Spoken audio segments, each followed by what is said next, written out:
Muita gente diz que a pecuária de corte não dá muito lucro, mas o repórter Bruno Faustino foi ao interior de São Paulo e mostra pra gente uma propriedade rural que se tornou referência. Quer saber como? Conta pra gente, Bruno. Segura, porque hoje o agro é radical. Existe maneira mais inusitada de chegar em uma propriedade rural do que a bordo de um quadriciclo?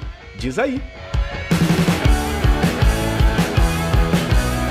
Estamos próximo a Piracicaba e por aqui, para onde se olha, o que se vê é cana-de-açúcar.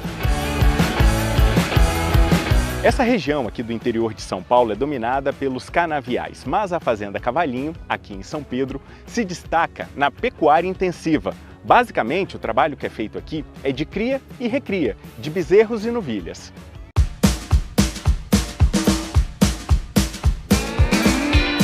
A pecuária é uma tradição familiar. Meu avô, o Babico, ele é um pecuarista conhecido da região aqui. Ele comprou a fazenda aqui na década de 70, quase 80.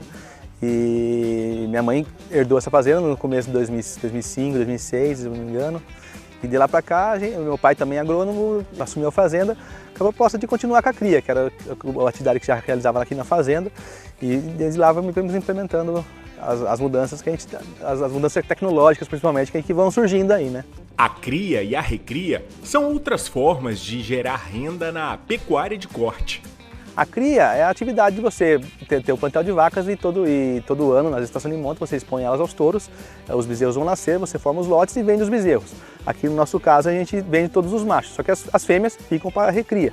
Elas vão ficar na fazenda por mais 1 ano e meio, até que elas se tornem matrizes ou não. As matrizes vão ser as vacas, são as novilhas que vão repor as vacas que vão perdendo a produtividade ou têm que ser abatidas, ou acontece uma perda de uma vaca adulta, as novilhas entram no seu lugar. Então, no nosso caso aqui, a recria, inclusive o pasto, a intensificação foi feita justamente para melhorar a recria das novilhas. Você ouviu aí falar em mudanças, pecuária intensiva.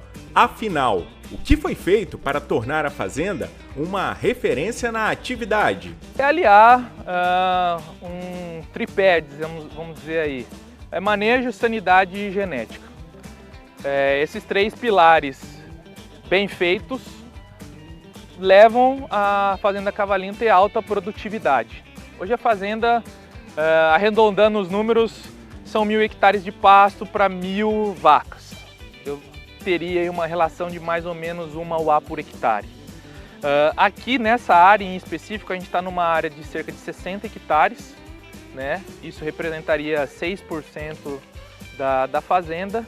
Então, dentro desses 60 hectares, a gente tem cerca de uma taxa de lotação de um módulo de 4,5 e outro módulo de 5,5, quase 5 UAs por hectare. Então a gente tem 5 a 6% da fazenda, 17% da lotação. Então é essa forma que a gente vê. A gente tem 5% da fazenda intensiva e 95% da fazenda extensiva. Tá vendo esse pasto aqui? Ele é o sonho de todo pecuarista. Volumoso, vistoso, mas qual o segredo para se chegar a essa qualidade na pastagem, hein?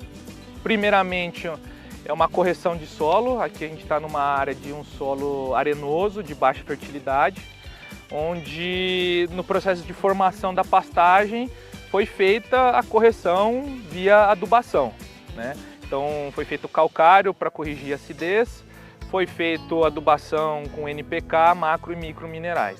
E o segundo passo é o manejo do pastejo, no qual a gente trabalha por altura de entrada e saída, né? Então a gente estipula 30 a 35 centímetros de altura para entrar e 15 a 20 centímetros para a saída. Nesse sistema a gente consegue fazer com que a planta ponha sua estrutura em folha, não em caule, o talo ou material senescente. Então é uma junção de fatores. Do alto dá para ver a diferença. Onde é aplicada a pecuária intensiva, o capim é mais verde, de onde o pastejo é tradicional. Os resultados estão acima do esperado até, na verdade. As novilhas, para atingir a maturidade sexual dela, ela também precisa ter um peso adequado. Antes de a gente ter esse sistema aqui, as novilhas precisavam entrar no final de uma estação de monta. Só quando elas chegassem no peso dela, vamos falar assim, antigamente era em dezembro.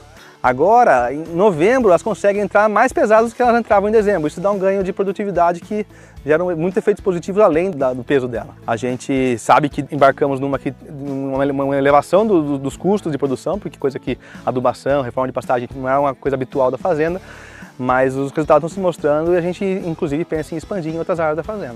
A pecuária moderna, ela não tolera amadorismo. O amador está sujeito a sair da atividade. A Fernanda veio conhecer o sistema para implementar na fazenda dela. Minha propriedade é em Monte Sião, Minas Gerais. E hoje, atualmente, eu faço recria, tá? Eu tinha uma propriedade de cria, a gente vendeu essa propriedade e hoje eu estou numa propriedade menor com 70 hectares, fazendo uma intensificação. Esse sistema intensivo faz com que a gente produza mais numa área menor. O bom pecuarista, ele precisa de eficiência para ser mantido no sistema.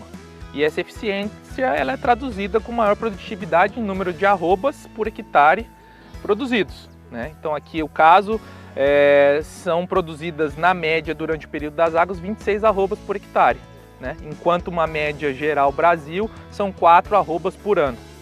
Então vocês veem que a produtividade é tão grande, é tamanha que esse sistema, mesmo a nível de estado de São Paulo, onde a pressão da cana-de-açúcar é muito grande, ele se torna competitivo, né? E em questão de sustentabilidade, vejam que o pasto extremamente formado e forrado tem uma capacidade gigantesca de sequestro de carbono, o que colabora aí para as pressões ambientais, e associado a isso uma suplementação feita com um aditivo que promove uma melhora na fermentação ruminal e os animais produzem menos metano. Então são ganhos em ambas as partes. A harmonia da natureza com os animais da pecuária, a preservação da água. Antigamente, nesse pasto de 60 hectares, todo o gado tinha que se reunir lá na beira do rio para tomar água na beira do rio. Hoje, o animal vem e toma água no bebedouro, não precisando estar acessando as áreas de proteção permanente. Olha, daqui 5 anos, acho que pelo menos dobrado isso aqui a gente consegue, se Deus quiser.